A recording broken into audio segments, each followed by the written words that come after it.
তাহলে আজকে আমরা টেন্সের আগের যে পার্টগুলো ছিল সেগুলো পড়েছিলাম। তো বাকি যে পার্টগুলো রয়েছে টেন্সের যে ক্লাসিফিকেশনগুলো রয়েছে সেই ক্লাসিফিকেশনগুলো আজকে চেষ্টা করব পার্ট বাই পার্ট আমরা বুঝে নেওয়া। প্রেজেন্ট টেন্সে কোন কোন ক্যাটাগরি থাকে, কীভাবে প্রেজেন্ট টেন্সে অ্যাপ্লাই করব, পাস্ট টেন্সে কোন কোন ক্যাটাগরি থাকে, পাস্ট টেন্সগুলো অ্যাপ্লাই কীভাবে করব, ফিউচার টেন্সে কীভাবে অ্যাপ্লাই করব। তাহলে আজকে আমাদের বেসিক যে পার্টটা নিয়ে আমরা করবো সেটা হচ্ছে the concept of present tense. First of all, present tense আমরা পুরোটাই জানি। প্রেজেন্ট টেন্স মানে হচ্ছে যেটা আমরা বোঝাবো সেটা পুরোটাই কিন্তু প্রেজেন্ট টাইম রেফারেন্সে হবে, না পাস্টে হবে না ফিউচারে, পুরোটাই প্রেজেন্ট টাইম, রিসেন্ট টাইমের উপর বেস করে পুরো ঘটনাগুলো বা ইনসিডেন্টগুলো বা যে কাজগুলো অ্যাকশন ভার্বগুলো প্রত্যেকটা কিন্তু চলবে। আজকে আমরা প্রেজেন্ট টেন্সকে যদি ক্ল্যারিফাই করি তাহলে এখানে প্রেজেন্ট টেন্সকে কিন্তু ওই সেম ওয়েতেই চারটে ভাগে ভাগ করব, চারটে ভাগে ভাগ করে নেব। একটা হচ্ছে simple present tense, present continuous, present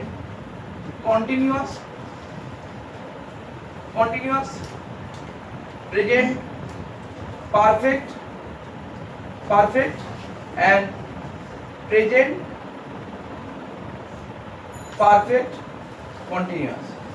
ঠিক আছে, প্রেজেন্ট পারফেক্ট কন্টিনিউয়াস সেম ওয়েতে, খুবই সোজা এমনটা নয় খুব ডিফিকাল্ট ওয়েতে আমরা বুঝবো না। আমরা প্রত্যেকটা টার্মকে কিন্তু একটু একটু করে বোঝার চেষ্টা করব।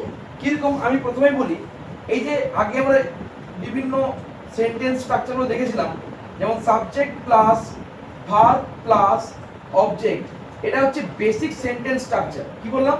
এটা হলো বেসিক সেন্টেন্স স্ট্রাকচার। মানে কি সেন্টেন্স স্ট্রাকচারটা কিন্তু আমরা ইংলিশে যা কিছু লিখবো বা যা কিছু আমরা এক্সপ্রেসিভ ওয়েতে আমরা দেখাবো সেটা কিন্তু প্রত্যেকটাই সাবজেক্টকে ফার্স্ট ফলো করে, দেন ভার্বকে ফলো করে, দেন অবজেক্টকে ফলো করে। কিন্তু এই ভার্বটা, এই যে ভার্ব আছে, খুব ইম্পর্টেন্ট একটা ফ্যাক্টর আর কি। Subject plus verb plus object, এটাই অ্যাকর্ডিং টু টেন্স মানে টেন্স অনুসারে এটা চেঞ্জ হবে, এখানে আমরা একটা একটা করে বোঝার জিনিস পাবো। যেমন প্রথমেই আমরা দেখব কি simple present. Okay, so actually in English language we will use present indefinite or simple present to show something very important in our day to day life। ওকে, আমাদের ডে টু ডে লাইফে আমরা কি করি, সিম্পল প্রেজেন্ট টেন্সটা ইউজ করি কতগুলো ফ্যাক্টরকে দেখানোর জন্য বা বোঝানোর জন্য। সেগুলো কোন কোন ফ্যাক্টর? যেমন ধর সিম্পল প্রেজেন্ট টেন্স একটা আমরা বলতে পারি, একটা হচ্ছে two suggest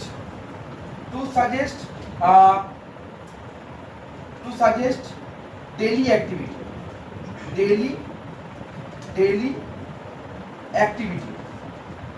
to suggest daily activity। Okay, next universal truth, অনেকের মনে হতে পারে এই ইউনিভার্সাল ট্রুথ ব্যাপারটা কি? ইউনিভার্সাল ট্রুথ ব্যাপারটা হচ্ছে কি না, যখন যে ইনসিডেন্টগুলো কখনো চেঞ্জ হয় না, যেগুলো চেঞ্জ হয় না, যেমন ধর আমি বলতে পারি the sun rises in the east, যদি তাই করি কোনদিনকে আমরা দেখি যে ওয়েস্টে গিয়ে উঠলো বা সাউথে গিয়ে উঠলো, একটা চিরন্তন সত্য যেটা কখনো চেঞ্জ হয় না, that is called actually universal truth. To suggest universal truth we always use what, simple present tense or present indefinite tense. Okay, এখানে কিন্তু খুব সোজা, এটা একটা হলো।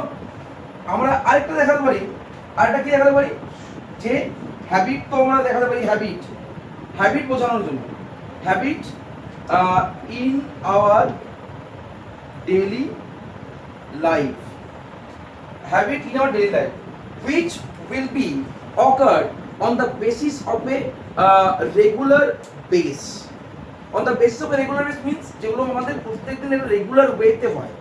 যেমন স্কুলে যাই, আমি ভাত খাই, আমি ঘুমিয়ে যাই, আমি বই পড়ি। These activities are generally conducted in our regular basis। প্রত্যেক দিন তাহলে সিম্পল প্রেজেন্ট টেন্স বোঝায় আমরা কতগুলো, সিম্পল প্রেজেন্ট টেন্স বোঝায় আমরা কতগুলো জিনিস। একটা হচ্ছে universal truth. if we want to suggest universal truth, that means the incident which is not changeable, যেগুলো চেঞ্জেবল নয়, যে ইনসিডেন্টগুলো চেঞ্জ হয় না, কনস্ট্যান্ট, সেগুলো universal truth. Habit in our daily life, আমাদের প্রত্যেক দিনের জীবনে যেগুলো হ্যাবিট প্রত্যেক দিন করি, ডেইলি অ্যাক্টিভিটি, যেখানে এই পয়েন্টগুলো সেম অ্যাকচুয়ালি, আমরা কিন্তু এগুলোর জন্য করে থাকি। তার মানে আবার বলতে পারি কি না, সিম্পল প্রেজেন্ট টেন্স আমরা কোনগুলো করি না, সিম্পল প্রেজেন্ট টেন্স বর্তমানকালে বা প্রেজেন্টে আমাদের যে রেগুলার যে কাজগুলো আমরা করে থাকি সেইগুলো, তাই তো।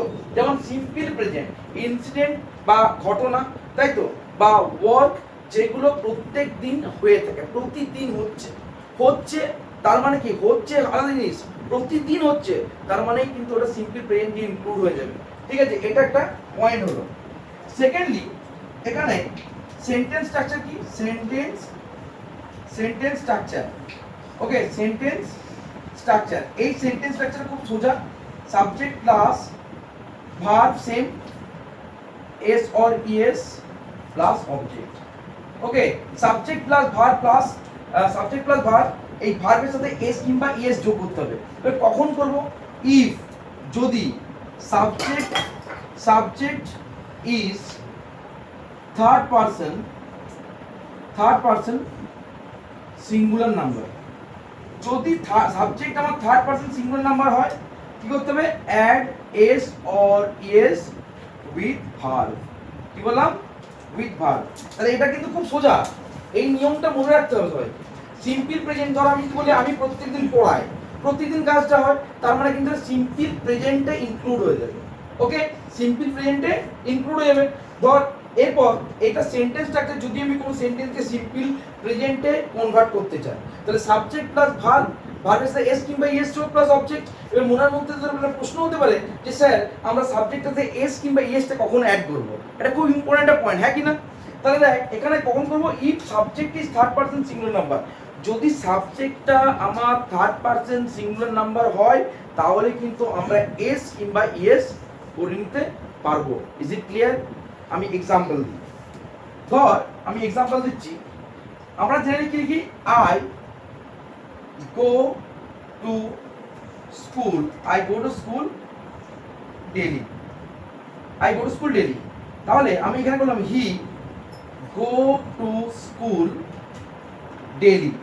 আমি দুটো এক্সাম্পল দিয়েছি, I go to school daily, he go to school daily. এরপর আমরা সাবজেক্টগুলোকে দেখি, কারণ আমি এখানে সাবজেক্ট বলছি, সাবজেক্ট যদি থার্ড পারসন সিঙ্গুলার নাম্বার হয়, আই একটা সাবজেক্ট, তাহলে আই হচ্ছে কি ফার্স্ট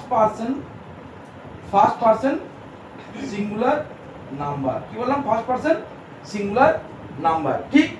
আবার হিটা দেখ, এটা কিন্তু থার্ড পারসনের ঘরে যায়, থার্ড পারসন সিঙ্গুলার নাম্বার। তাহলে এখানে এই ভার্বটা আর এই ভার্বটার মধ্যে কি চেঞ্জেস হওয়া উচিত ছিল, যেহেতু প্রথম সেন্টেন্সটাতে I go to school daily first person singular number আছে, তাহলে এখানে গো ঠিক আছে, কারণ আমার তো থার্ড পারসন হতে হবে, তাই না? এখানে দেখ হিটা কিন্তু কি হচ্ছে, থার্ড পারসন সিঙ্গুলার নাম্বার হয়েছে, তার মানে এখানে আমাদের এটা কিন্তু কি আছে, গো আছে, যেটা আমাদের হওয়া উচিত হবে কি, গোজ। ঠিক আছে, যেমন ধরুন Aharshi dash within bracket play football daily. Aharshi প্রতিদিন ফুটবল খেলে। একটা জিনিস মনে রাখবি, এটা খুব ইম্পর্টেন্ট কথা, any type of naming words means, যে কোনো ধরনের নাউন মানে হচ্ছে কি, যে কোনো ধরনের নাউন মানে হচ্ছে থার্ড পারসন। কি বললাম, যে কোনো ধরনের নাউন মানে হচ্ছে থার্ড পারসন। তাহলে অহর্ষি এটা নেমিং ওয়ার্ড, নাউন, তাহলে এটা কিন্তু থার্ড পারসন। আচ্ছা, অহর্ষি বলতে একজনকে বোঝায়, তাহলে থার্ড পারসন সিঙ্গুলার নাম্বার, তাহলে এখানে আমার কি হওয়া উচিত, প্লে অর প্লেস, কোনটা বলো, places. Very good, Aharshi plays football daily. Okay, is it clear? তাহলে এটা কিন্তু একটা ইম্পর্টেন্ট ফ্যাক্টর হিসেবে কাজ করছে। এটা হচ্ছে শুধুমাত্র সিম্পল প্রেজেন্টে আরেকটা ইম্পর্টেন্ট ফ্যাক্টর যেটা তোমাদেরকে বুঝতে হবে, সেটা কি বলতো, সেটা হচ্ছে সিম্পল প্রেজেন্ট থেকে যদি আমি নেগেটিভ কিংবা কোশ্চেনিং করতে চাই, তাহলে আমরা কি রুলস ফলো করব। ঠিক, দেখো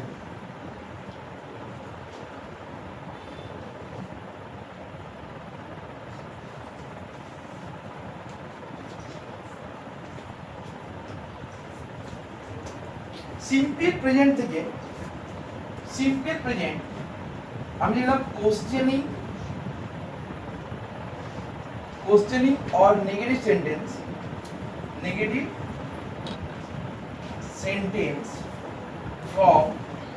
from simple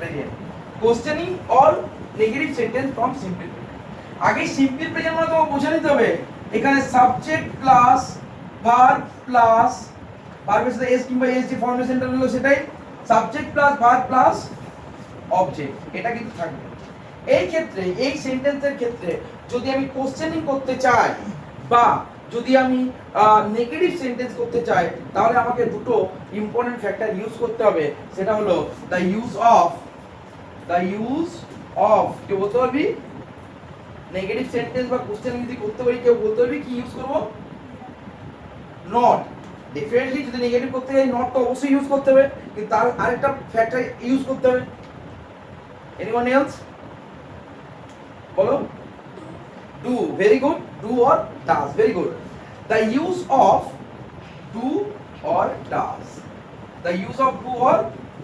তার সাথে নেগেটিভ মার্কার হিসেবে আমি নটটা ইউজ করব তাই তো যেটা আমরা পেয়েছি কিন্তু এভাবে তো ডাইরেক্টলি ইউজ করা যাবে না হ্যাঁ না তাহলে দেখ আমি একটা বললাম और Sagnik likes English language Sagnik likes English language এটা আমার কোশ্চেন ভালো করে জানিস তোরা এই সাবজেক্টের সাথে এস ভার্ব প্লাস এই যে ভার্বের সাথে এস বা এস যদি অ্যাড হয়ে যায় তাহলে সেটা বেসিক্যালি মনে রাখলে হয়ে যাবে যে ভার্বের সাথে যদি এস কিংবা এস যোগ থাকে তাহলে সেটা কোন টেন্স হবে সিম্পল প্রেজেন্ট টেন্স বা প্রেজেন্ট ইনডিফিনাইট টেন্স তাহলে দেখ এখান থেকে সিম্পল এটা কি আছে সিম্পল প্রেজেন্টে গেলাম এটা থেকে যদি আমি নেগেটিভ করতে চাই আরেকটা কথা বলে দিই ডু কিংবা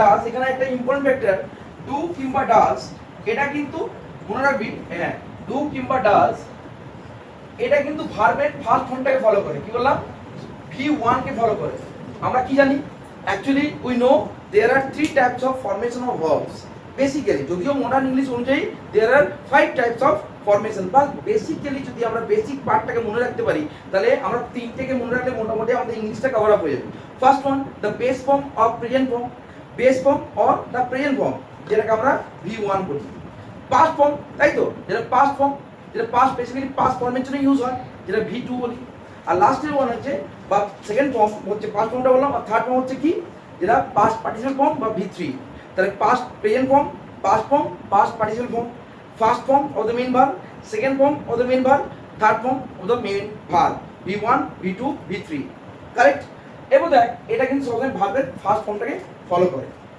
এরপর ধর আমি এটাকে নেগেটিভ করতে যাচ্ছি Sagnik third person singular number definitely তাহলে সাগনিকের সাথে কি হওয়া উচিত ডু না ডাজ সাগনিক কি হয় ডু না ডাজ সাগনিক ডাজ হয় Sagnik does not like English language Sagnik does not like English language দেখো ভালো করে বলতে এখানে এসটা কিন্তু উঠে গেল এই এসটা উঠে গেল কেন কারণ এখানে একটা প্রেজেন্ট ইনডিফিনাইটটাকে মার্ক করছে সেজন্য একটা অক্সিলারি এখানে দেখা দিতে পাচ্ছি তার জন্য এখানে V1 টাকে ইন্ডিকেট করেছে কি করেছে V1 টাকে ইন্ডিকেট করেছে এটা আমার বেসিক পার্টটা গেল যে নেগেটিভ করার ক্ষেত্রে আমি বললাম we help the poor negative we do not help the poor okay Indrajit sir teaches English language in Kalyani English academy এটাকে নেগেটিভ করি Indrajit sir does not teach English language in Kalyani English academy is it clear যদি past tense থাকে ধর past tense থাকে যদি আমি present টেন্সে আমি তো বলে দিই না যদি আউট অফ কনটেক্সট প্রেজেন্ট টেন্সে যদি আমি ডু ডাজ ব্যবহার করি ডু ডাজের পাস্ট ফর্ম কি ডিড ভেরি গুড ডু ডাজের পাস্ট ফর্ম হচ্ছে ডিড তাহলে এটা খুবই সোজা ব্যাপার যে সিম্পল পাস্ট থেকে যদি আমরা কোশ্চেনিং বা নেগেটিভ সেন্টেন্স করতে যাই তাহলে আমরা ডু ডাজের পরিবর্তে কি ব্যবহার করব ডিড ব্যবহার করব এখানে আরেকটা সোজা ব্যাপার আমি একটু দেখিয়ে দিই সেটা তোমাদেরও অনেকটা হেল্প হয়ে যাবে যেমন ধর আমি এখানে বললাম ধরো আমি এখানে করলাম তরুণ, তরুণ আচ্ছা ওয়েইং টু কলকাতা। আমি সোজা কয়েকটা দেখাচ্ছি। ওয়েইং টু কলকাতা, ওয়েইং মানে হচ্ছে আমরা কি জানি, গো V1, went V2 and gone V3, V3 ঠিক আছে, V3 দেখো ভালো করে লক্ষ্য করে দেখো V2 এ আছে মানে এটা সিম্পল পাস্ট আছে, হ্যাঁ না, সিম্পল পাস্টে রয়েছে। কিসে আছে? সিম্পল পাস্টে রয়েছে, তাই তো। এই সিম্পল পাস্টটা থেকে যদি আমি নেগেটিভ করতে যাই তাহলে আমার কিসের সাহায্য নিতে হবে? তরুণ ডিড নট, আচ্ছা ডিড নট এখানে ওয়েন্ট হবে না গো হবে? খুব ইম্পর্টেন্ট পয়েন্ট কিন্তু। ডিড আমি কি বলছি, ডু ডাজ ইউজ করলে ভার্বের ফার্স্ট ফর্ম হয়, তা ডিড করলে ডেফিনেটলি ভার্বের ফার্স্ট ফর্মটাই হবে। তাহলে তরুণ ডিড নট কি হবে, গো হবে না ওয়েন্ট হবে? Very good, Tarun did not go to Kolkata. বুঝতে পারলাম? কলকাতা বুঝতে পারলাম? বুঝতে পারলাম? এটা কিন্তু নেগেটিভ সেন্স হলো। চলো আমি একটা ইন্টারোগেটিভ দেখাই এরপর, মানে কোশ্চেনিং করা। আমরা সাধারণত কি করি, subject plus verb plus object, subject plus verb plus object দেখায়। এটা কিন্তু কি, এটা স্টেটমেন্ট প্যাটার্ন। কি বলবো এটাকে? Statement, statement pattern. যে কোনো ধরনের স্টেটমেন্ট যদি বলি অ্যাসার্টিভ সেন্টেন্স টাইপের, তাহলে কিন্তু কখনোই কিন্তু সাবজেক্টটা পরে হয় না, সাবজেক্ট আগে হয়, ভার্ব হয়, অবজেক্ট হয়। এরপর আরেকটা দেখাই, ভার্ব আগে থাকবে প্লাস সাবজেক্ট থাকবে প্লাস অবজেক্ট থাকবে, প্লাস অবজেক্ট থাকবে। এটা কি প্যাটার্ন? এটা হচ্ছে ইন্টারোগেটিভ বা কোশ্চেনিং। কি বললাম? Questioning pattern, questioning pattern, pattern or interrogative. কি বললাম? Questioning pattern or interrogative, questioning pattern or interrogative. এরপর আমি বলি, ধর আমি বললাম রাজা ইজ আ গুড স্টুডেন্ট, রাজা ইজ এ গুড স্টুডেন্ট। দেখো ভালো করে দেখো, রাজা সাবজেক্ট, ইজ ভার্ব, বাকিটা আমি অবজেক্ট হিসেবে ধরছি যদি কোনো কমপ্লিমেন্ট রয়েছে। Subject plus verb plus object, এটা স্টেটমেন্ট না কোশ্চেনিং? স্টেটমেন্ট না questioning? Statement. Very good, statement. তাহলে এখানে যদি আমি কোশ্চেনিং করতে যাই তাহলে এই যে ভার্ব পার্টটা আছে, এই ভার্বটাকে সাবজেক্টের এদিকে নিয়ে চলে এসো। ইজ রাজা, ইজ রাজা a good student, good student, good student question mark অতি অবশ্যই দিতে হবে, কোশ্চেন মার্ক। ইজ রাজা আ গুড স্টুডেন্ট। এবার একটা কথা বলি, এটা হচ্ছে বেসিক নিয়ম, কিন্তু যদি তোমরা হায়ার ক্লাসে যখন যাবে, হায়ার ক্লাসে যখন ট্রান্সফরমেশন অফ সেন্টেন্স করবে, কি করবে? ট্রান্সফরমেশন অফ সেন্টেন্স করবে, দ্যাট টাইম অ্যাকচুয়ালি একটা স্পেশাল টাইপ অফ রুলস তোমাদেরকে ফলো করতে হয়, ভাইস ভার্সা রুলস আমরা বলি এটাকে। যদি আমার কোশ্চেনটা অ্যাসার্টিভে থাকে আমি নেগেটিভে কোশ্চেনিং করব, যদি কোশ্চেনটা নেগেটিভ থাকে আমি অ্যাসার্টিভে কি করব, কোশ্চেনিংটা করব। যেমন আমি বলি এখানে কি আছে, রাজা ইজ এ গুড স্টুডেন্ট, ঠিক, রাজা ইজ এ গুড স্টুডেন্ট। এই যে আমি এখানে কিন্তু নট এর ইউজ করিনি, আমার তো এটা অ্যাসার্টিভ মানে হ্যাঁ বাচক আছে, পজিটিভ সেন্টেন্স। তাহলে আমাকে কোশ্চেনটা না বাচক করতে হতো, ইজ নট রাজা আর গুড স্টুডেন্ট, রাজা কি একজন গুড স্টুডেন্ট নয়? আনসারটা হবে ইয়েস, আনসারটা হবে ইয়েস। এবার ধর আমি বললাম আমি কি আইসক্রিম খাই না, এটা আমার স্টেটমেন্টটা, আমি কি আইসক্রিম খাই না, আমি আইসক্রিম খাই না, আমি আইসক্রিম খাই না, আমি কি আইসক্রিম খাই, কোশ্চেন মার্ক, আনসারটা কি হবে? খাই না। অপোজিট, উল্টো উল্টো।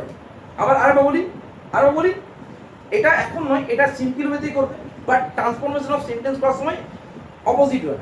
আকাশ, আকাশ লাভস, আকাশ লাভস মোমো, আকাশ মোমো খেতে ভালোবাসে। এটা আমার স্টেটমেন্টটা, আমি কোশ্চেনটা কি করবো, আকাশ কি মোমো খেতে ভালোবাসে না? Does not Akash love eating momos? Yes. যদি আমি একটু সোজা করে দিই, Akash loves, loves, loves chicken momo, ঠিক আছে। তাহলে আমি এটাকে চেঞ্জ করলাম, একটু ডাজ নট দি করে দিলাম, নটটা ইউজ করে দিলাম, তাই তো। কারণ আমরা আরেকটা কথা মনে রাখবি, এখানে নাউনের আগে নটটা নিয়ে আসবে, প্রোনাউনের পরে নিয়ে আসবে, এটা কিন্তু খুব বেশি ইম্পর্টেন্ট। এটা দেখে আমি ভিডিওস বানিয়েছিলাম, নাউনের আগে এবং প্রোনাউনের পরে নটের ইউজ হয়। বুঝতে পারলাম? তাহলে সিম্পল প্রেজেন্ট টেন্স থেকে কিভাবে আমরা কি করলাম, কোশ্চেনিং নেগেটিভ করলাম। সিম্পল প্রেজেন্ট টেন্স কখন করব, যখন কোনো কাজ আমরা প্রত্যেকদিন করে থাকি, যেগুলো হয়ে থাকে, ইউনিভার্সাল ট্রুথ বোঝায়, তাই তো, হ্যাবিট বোঝায়, সেরকম ক্ষেত্রে আমরা কিন্তু সিম্পল প্রেজেন্ট টেন্স করব বা প্রেজেন্ট ইনডিফিনাইট টেন্স করব। বুঝতে পারলাম? এরপর তার মানে ফ্যাক্টর মানে সেন্টেন্স স্ট্রাকচার কি বললাম, সাবজেক্ট প্লাস ভার্ব, ভার্বের সাথে ভার্বের সাথে এস অর ইএস যোগ করব আর অবজেক্ট ইউজ করব। কখন এস বাই এস যোগ করব, যদি আমার সাবজেক্টটা থার্ড পারসন সিঙ্গুলার নাম্বার হয় তবে গিয়ে করব। ওকে, বুঝতে পেরেছিস? বুঝতে পারলাম? আর লাস্টে আমি কোশ্চেনিং আর ইন্টারোগেটিভ দিয়ে শেষ করলাম। বুঝতে পেরেছিস? এরপর আমরা প্রেজেন্ট কন্টিনিউয়াস টেন্সটা আলোচনা করব।